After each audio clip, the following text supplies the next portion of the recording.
Let's get ready to mortgage. He is the prince of programs, guru of guidelines, master of matrices. He puts the fun in funding. Please welcome Mark, Mr. Mortgage Eitel. All right. Hey guys, it's Mark Eitel here, and you are listening to the Mr. Mortgage Show. And sit down and buckle in because you are in for an awesome show this week. We've got a lot of great stuff lined up for you. We are going to talk about the topics of the week, at least the questions I've been asked. FHA delinquencies are up. What does that mean for the future of the housing market? Is there a big foreclosure bubble coming in the FHA world? We're going to talk about that. We're going to talk about the longshoreman strike and what effect that may have on mortgage rates. And while there's not a direct correlation, there could definitely be an impact. So we're going to dive into that. I find that quite interesting. And then the biggest question I've gotten this week, hey, Mark, the Fed cut interest rates a couple weeks ago. Why have mortgage rates slowly crept up since then? Well, guys, we talk about it all the time. The Federal Reserve does not control mortgage rates. We're going to talk about what to watch to get an indication of rate trends. Are they going up or down? And what you need to look at to know. So if you're trying to time the market or you've got a target interest rate in mind, a couple weeks ago, 5.875 sounded like something that could be had in the near future. And suddenly we're back up in the low sixes. So we're going to dive into that and so much more. We're going to get to all your questions, your comments. We encourage your questions and comments, by the way, and you can participate in the show by calling or texting 855-462-7292. That's 855-462-7292. That is the Anytime Hotline. And Jen, my producer extraordinaire, is womanning the Anytime Hotline, and she will get your questions on the air. If you are too intimidated to call or text Jen, I don't blame you. You can submit your questions by visiting MrMortgageRadio.com.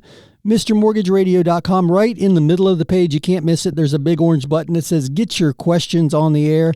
If you click that button, follow the instructions, your questions will pop up on our end, and Jen will read them on the air for you. And don't hesitate to call or text. You shouldn't be intimidated by Jen. She is a sweetheart. FHA delinquencies. Guys, this was quite interesting. Depending on what data set that you're reading, it's either 12.29% or 10.6% of all FHA loans have now hit a delinquency status. Now, before you get too excited and jump up and down and think that that means it's in foreclosure, delinquency simply means they're 30 days late or more. They've missed a mortgage payment. Now, delinquencies are the precursor for a foreclosure. So typically what will happen is somebody gets 30, 60, 90 days behind and they put their head in the sand and go into foreclosure. So we're going to watch this carefully because that's a pretty big number. That's 1 in 10 on the most conservative side of FHA loans are in some type of delinquent status. So there could be some FHA foreclosures coming, especially if this longshoreman union strike drags on. And what do I mean by that? I watched a video of the head of the longshoremen's union basically saying, guys, we're going to cripple the U.S. economy. You need to sit down and put together what we consider a fair pay package. And he went on to say the first week, not a lot's going to happen. We'll be all over the news. Everybody will be mad at the longshoremen. The second and third week, cars won't be delivered to the dealerships, so the salesmen will have no cars to sell. They'll be laid off. Construction workers won't have the materials they need to build homes, so the builders will lay off construction workers. And he went on to say that they control enough of the incoming shipments on the East Coast of the United States that they could essentially cripple the economy. And Biden has come out and said he's not going to intervene in the strike, which, whatever your political views on that set aside, indicate that this could go on for some time. And I know there's already panic buying of toilet paper and peanut butter and, things of that nature because people are afraid of what's going to happen if this is something that drags on. Now, a lot of the companies are already redirecting their shipments to West Coast ports and have. So it's yet to be seen what overall impact this could have. But if there is considerable layoffs in the economy, that could cause a recessionary environment which could cause the need for interest rates to be cut. Now, on the other hand, if this slows the supply chain and we experience anything like we did in COVID, this could spike inflation and make the already skittish Fed more hesitant to cut rates in the next couple of meetings. They could sit back and say, wait a minute, inflation is spiking again on this supply chain disruption. And that's basically what COVID did, was disrupt the supply chains. And that's spiked inflation because suddenly there was limited supply of necessary things and cars were ridiculously overpriced. Toilet paper was ridiculously overpriced. We all remember what happened then. And I think that's why everybody's so cautious.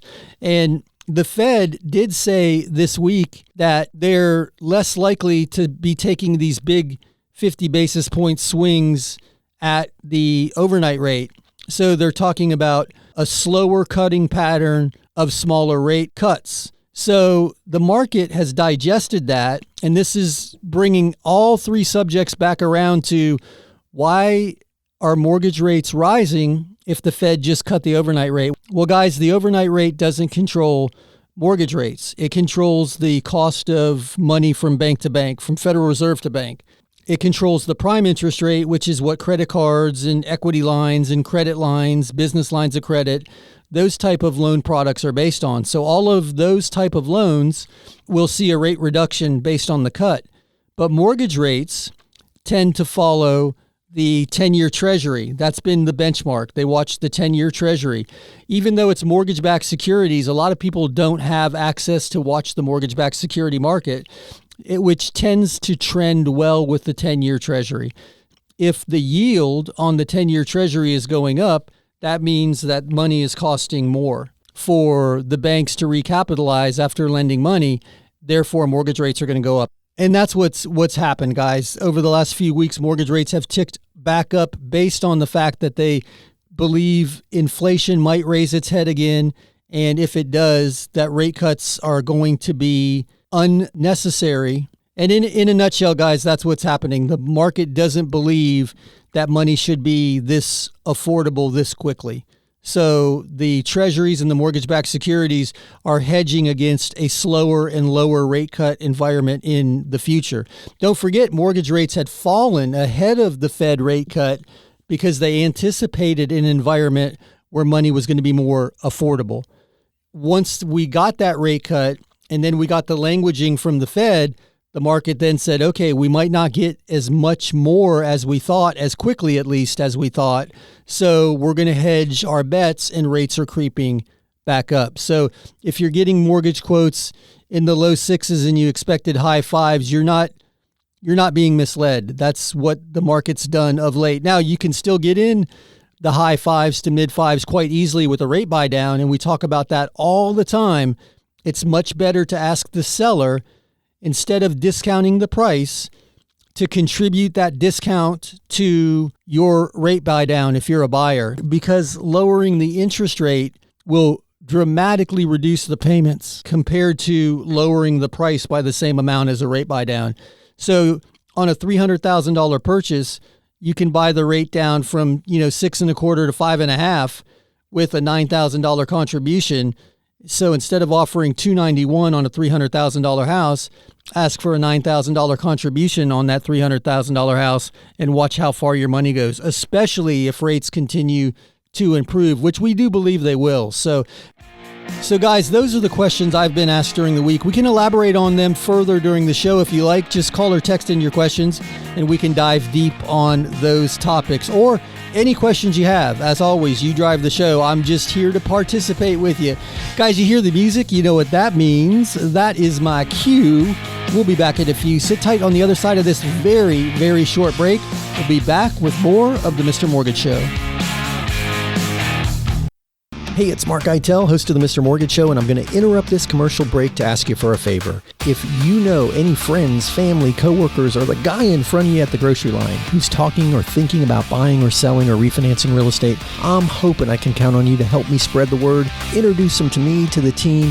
You can do that by simply sharing MrMortgageRadio.com. That's MrMortgageRadio.com. Guys, it's Mark Eitel, NMLS 1929005. 005. Now, back to the commercials.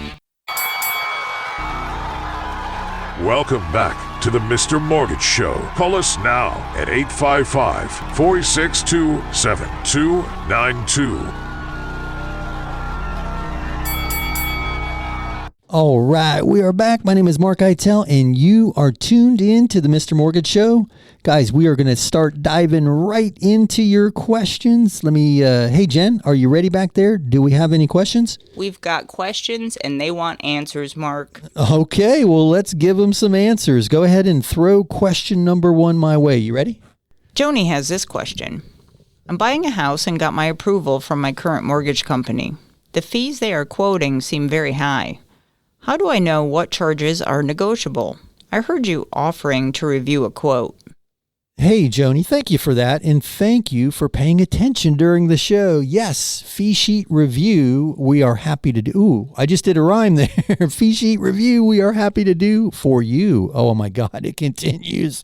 Somebody stop him. This is what happens, guys, when I'm 2 cups of coffee in before we even start the show. Joni, yes, I'm happy to review that fee sheet for you. Go to mrmortgageradio.com, click on that fee sheet review button. I'll be happy to take a look at it. The instructions are there how to get it over to me. But to answer your question on the air, you'll see it should be categorized as items you can shop for. And those are things like the title company or the title attorney's fees. I'm not sure where you're located. Some states are attorney states, some are title company states.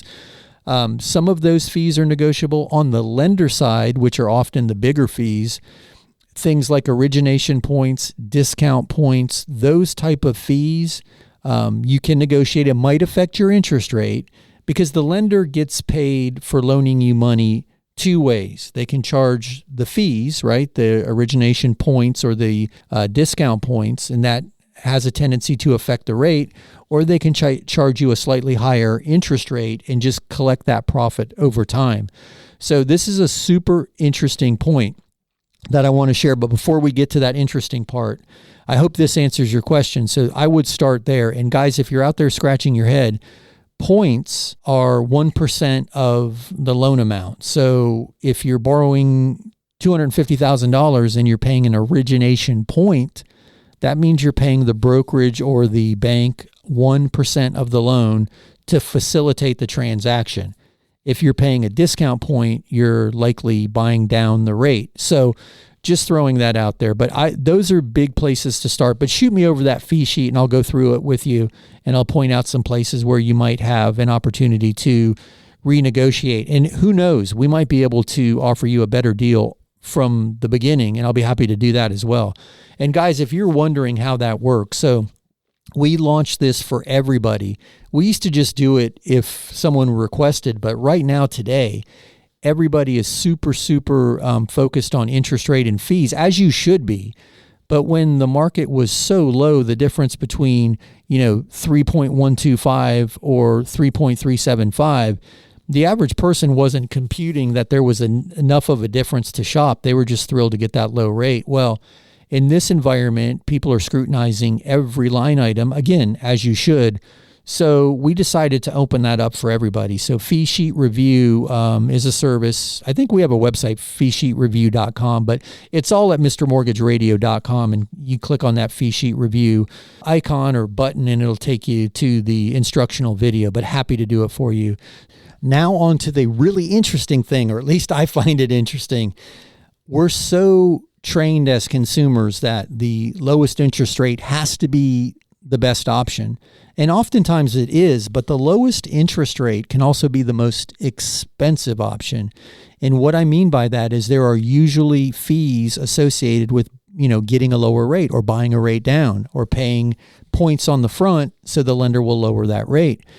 And the best visual representation, because anybody who's been with me on this journey with the radio show for any length of time know that my very simplistic Florida hillbilly mind works in pictures. And there was a CarMax commercial, and I think CarMax was nationwide.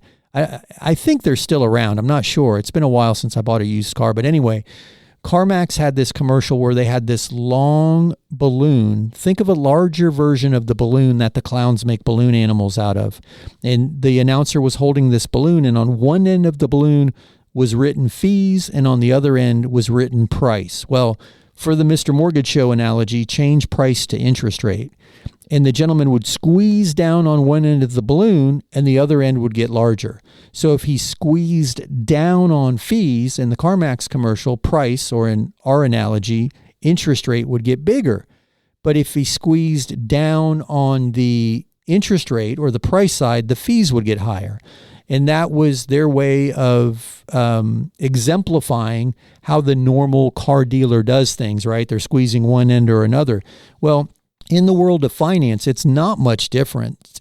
There are fees associated with every interest rate, and the lower the interest rate, the higher the fees are associated. And sometimes, guys, it makes sense to pay a slightly higher interest rate and get a credit back from the lender because you can use that lender credit to offset some of your closing costs and other costs of closing that loan. So it's an interesting idea that we default to the smallest number has to be the best choice, not realizing that sometimes the smaller number increases a number somewhere else in that transaction. And that's what the whole fee sheet review thing is about. It's about us providing you total transparency, whether it's our fee sheet or someone else's. And I love doing it because one of three things happen. And if you listen to the show, you hear me say it all the time. We'll either congratulate you on getting an awesome deal, which is great because then you can exhale and just move forward. You got a good deal. The second thing that may happen is we could point out some places in there that you could renegotiate, and we will highlight it for you. This at this interest rate, maybe this is a high fee. And then thirdly, and I always love when this happens. It doesn't happen always though, but I do love it when it does. We'll offer you a much more competitive option. So anyway, I appreciate that. I didn't mean to turn that answer into a commercial, but that's something that we've been doing, and we've been doing it successfully. People are super happy with it. And guys, we're only able to beat about half the deals out there. There's some really competitive quotes being thrown around out there. So, but we're having a lot of fun doing that. We're beating quotes when we can and congratulating other people on getting good quotes. And it's always our goal to give you the best possible mortgage option with rate and fees all being taken into consideration. So I appreciate that question, Joni, and I'm happy to jump in and take a look at it for you. But hey, guys, you hear the music. You know what that means. That's my cue. We'll be back in a few. Sit tight on the other side of this very short break. We'll be back with more of the show.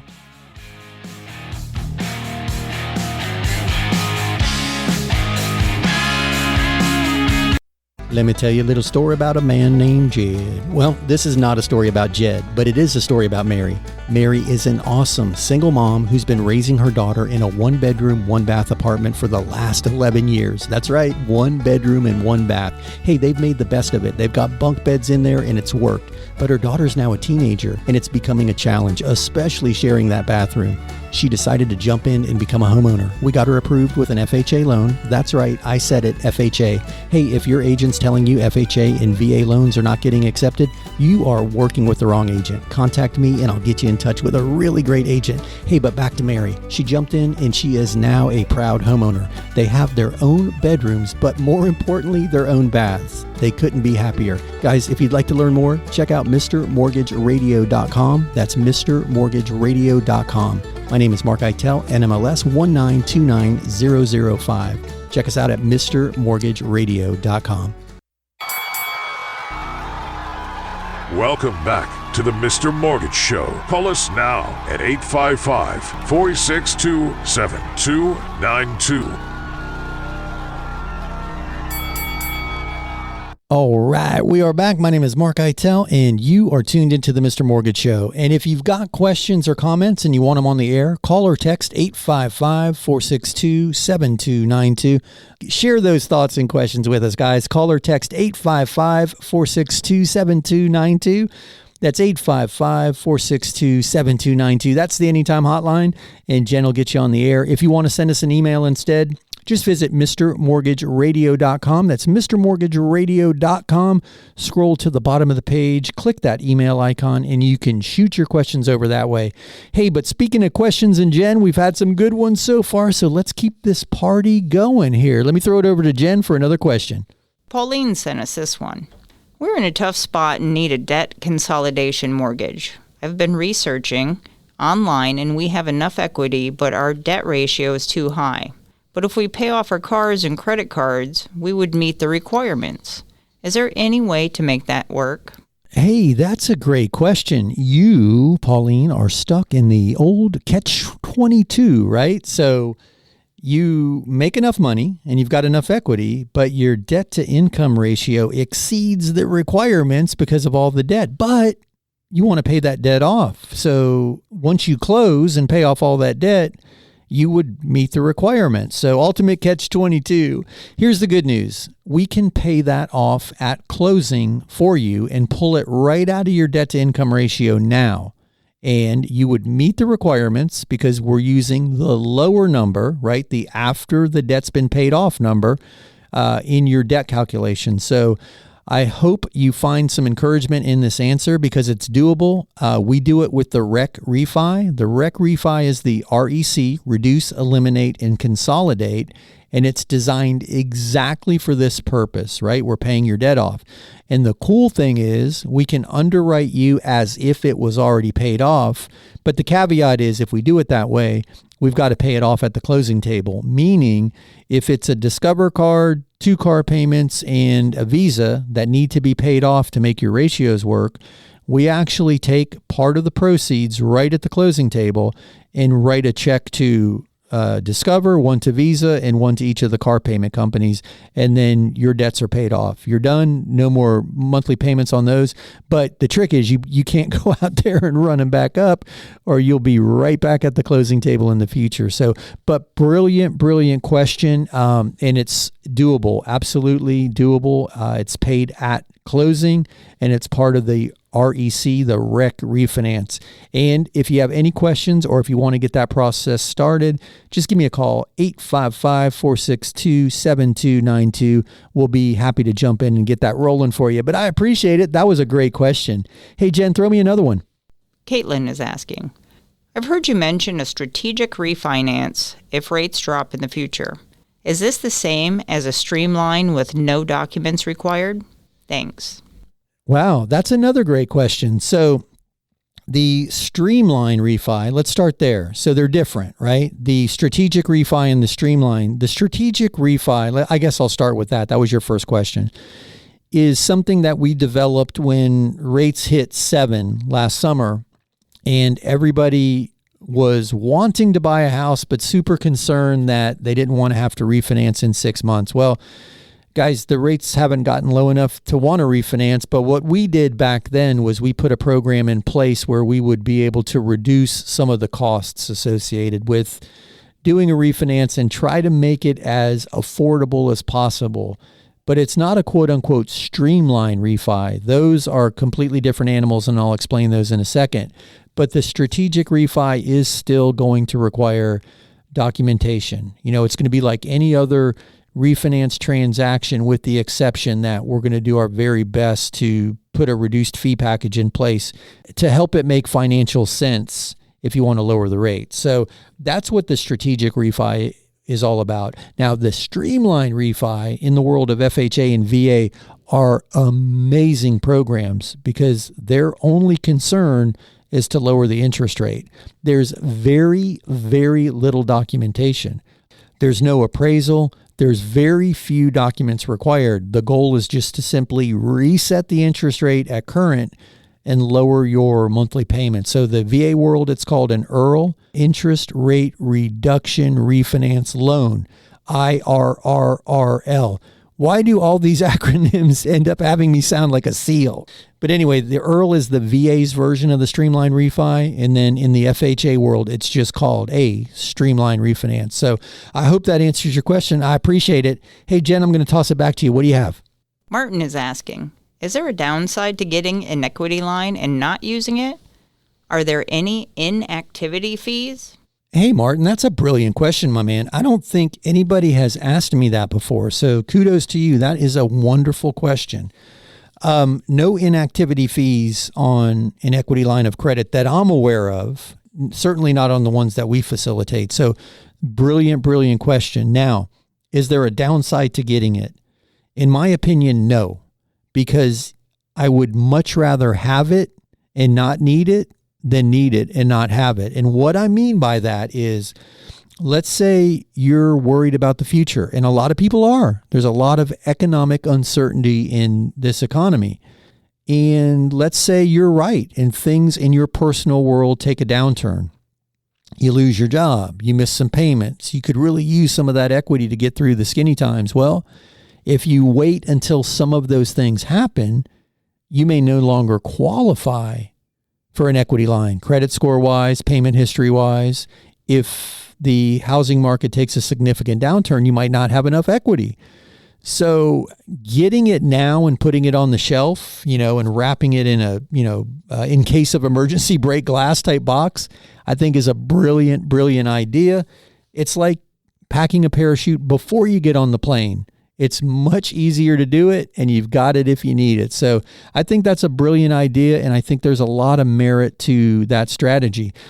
Now, one thing I do want to point out that a lot of people are unaware of is if things significantly change from a value point of view, right? Let's say the housing market takes a downturn.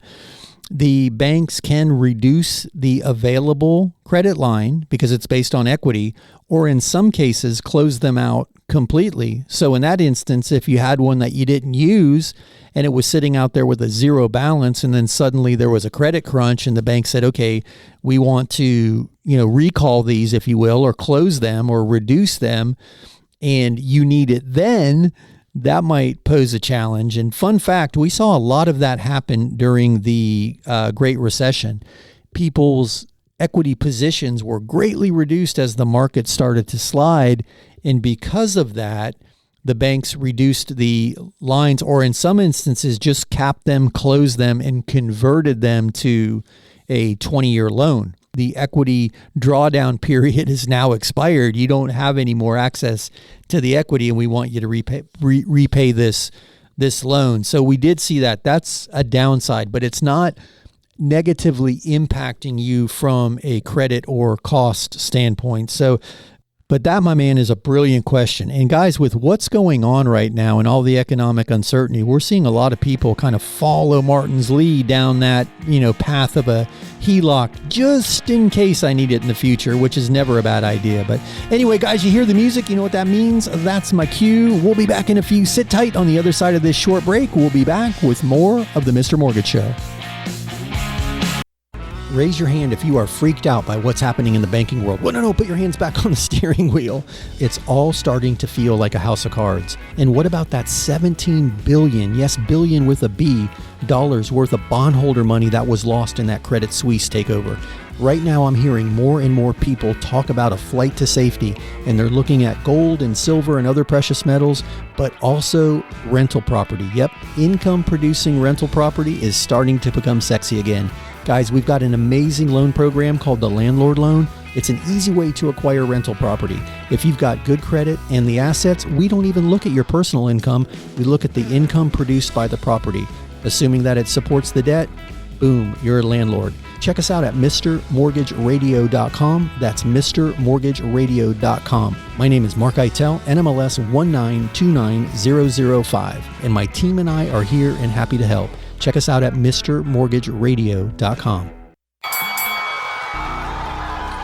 Welcome back to the Mr. Mortgage Show. Call us now at 855-462-7292.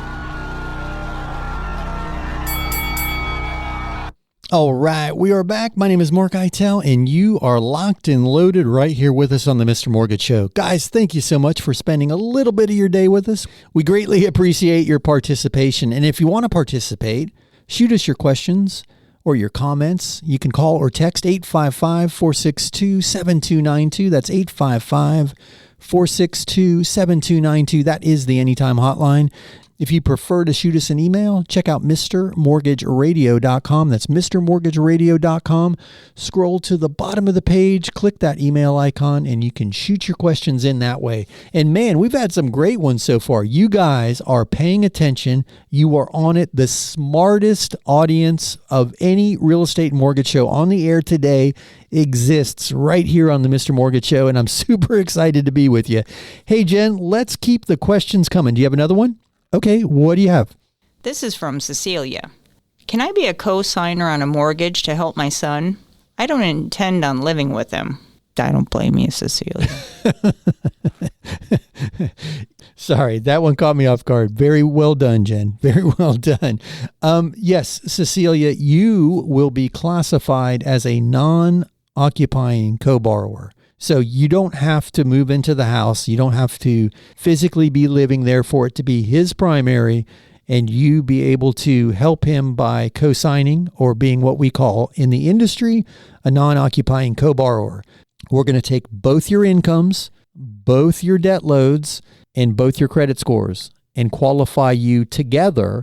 We do it all the time. It's a brilliant, brilliant way for parents to help their children get into their first house.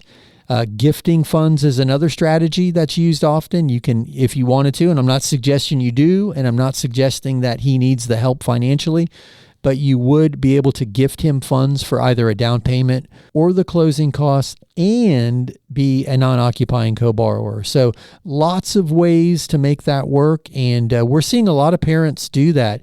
And one fun fact, I'm trying to remember, I think it was Martin. I had a question. Martin, I might have this wrong. If I've got your name wrong, I'm sorry. I'm running out of steam. But somebody asked a question a little earlier about using an equity line as a cash out refinance as the source of a down payment for another property. And then I shared the story about my friend who just did the very same thing with an equity line. Well, Cecilia, you could do the same. If you own your primary now, you could pull money out of it to gift to your son, and that would work as well. So a lot of strategies around parents helping their children get into that first home. And a lot of parents see the value in getting their children into that first home. And I told this story one time on the air. It's been a while, but there's a fairly wealthy family, and over the years we've done a lot of transactions with them. Truly blessed to have met these people. They're super, super nice people, but they ended up helping their grandchildren, both grandchildren, buy their own homes. And the reason they did that was because they wanted the grandkids rather, to have the equity when they needed it, because they didn't want to have to write checks for the rest of everybody's lives, because they're not going to be around forever. And their children, their grandchildren's parents, are going to inherit a bunch of money, and they've not demonstrated the ability to manage money well. So the grandparents put their heads together and said, hey, if our grandkids are going to stand a chance, we got to get them into some real estate here. So they build the foundation of equity. So I shared that story once before. But Cecilia, brilliant, brilliant question. Let's keep them rolling. Jen, do you have another one? Adam sent an email. How hard is it to get a mortgage on a fixer-upper? If I move in after the renovation, can I get a normal mortgage? Hey, Adam, that's a great question, my man. It depends on what level of fixer-upper, right? Is it habitable and you just want to remodel it? In that case, you can just get a regular mortgage. Does it need some structural repairs, or are there severe deficiencies with the property? In those instances, there are some loans like the FHA 203K. There are fixer-upper loans where they'll loan you some of the money to do the repairs. Those loans usually have a little bit of a higher interest rate. And then I say worst case, it's not a bad option, but there is a cost of opportunity with what's called a hard money loan or a private lender. Those often carry the highest interest rate. That may be an option, but it sounds like if you're trying to buy a home that's ultimately going to become your primary residence, that the best route would be going the normal mortgage route.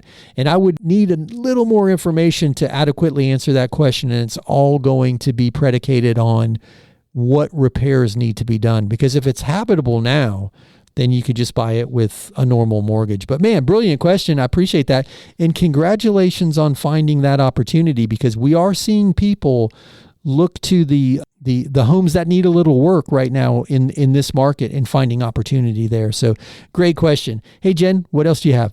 Rob sent us this. I'm supposed to get a large bonus at the end of September. I was going to wait to buy until then, but I found the perfect house. Can I refinance in October and lower my loan amount, or is that too soon? Okay. I think I understand the question. So you want to take this big bonus and put it down on the house so you have a lower loan amount and then a lower mortgage payment. So if you buy the house now, you're asking, could you refinance soon and pay down the mortgage as part of the refinance?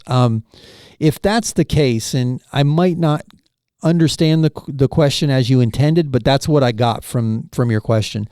If that's the case, you don't need to refinance. You can do what's called a recast. You can request a recast, which allows you to pay a lump sum towards the loan.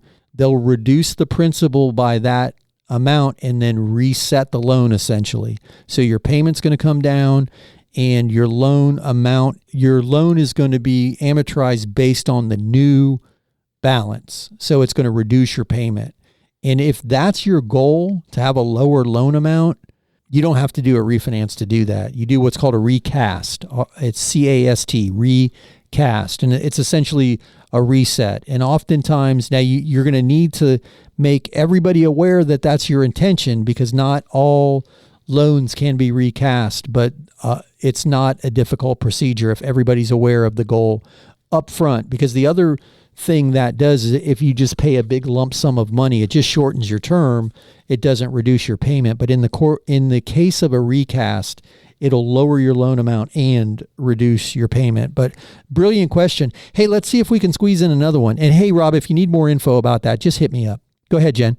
Aaron is asking, can I buy a rental property with a VA loan? I have a regular mortgage on my current house. Thanks.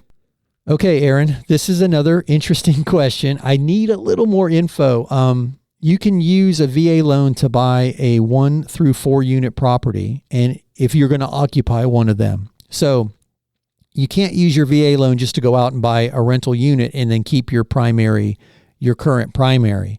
If that's the case, then that's highly unlikely. But if you're going to keep your current house, rent it out, and then go buy a property that's a duplex, triplex, or quad, you could move into one of those and rent the other 3 out and use your VA entitlement to buy that income producing property as a primary residence. I hope that helps. I don't know that I completely understand that question, but I hope that helps. Buying an investment property with the VA loan is not likely. Buying a property that produces income that's going to be your primary can be done, and we do it all the time. Brilliant question, my man. Hey guys, you hear the music? You know what that means? Oh man, another week of the Mr. Mortgage Show has flown by. Where does the time go? Hey guys, if you need us when we're not on the air, check out MrMortgageRadio.com. That's MrMortgageRadio.com. All our contact info's there. We'll be happy to talk with you, answer any questions that you have. We're here. We're happy to help. Check out MrMortgageRadio.com. Otherwise, have an amazing week. We'll see you next week right here. Same time, same station. Hey, it's Mark Eitel, host of the Mr. Mortgage Show, and why do I hate the word sales associated with real estate mortgages? Guys, my job is not to sell you anything. I'm not trying to convince you to buy a house or to refinance a house.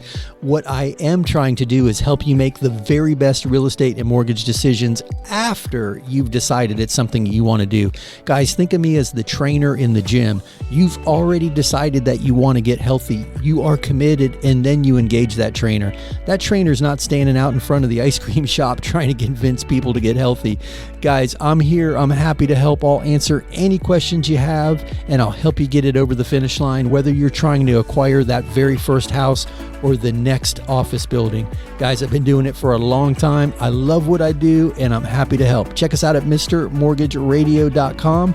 Again, it's MrMortgageRadio.com. It's Mark Eitel, NMLS 1929005.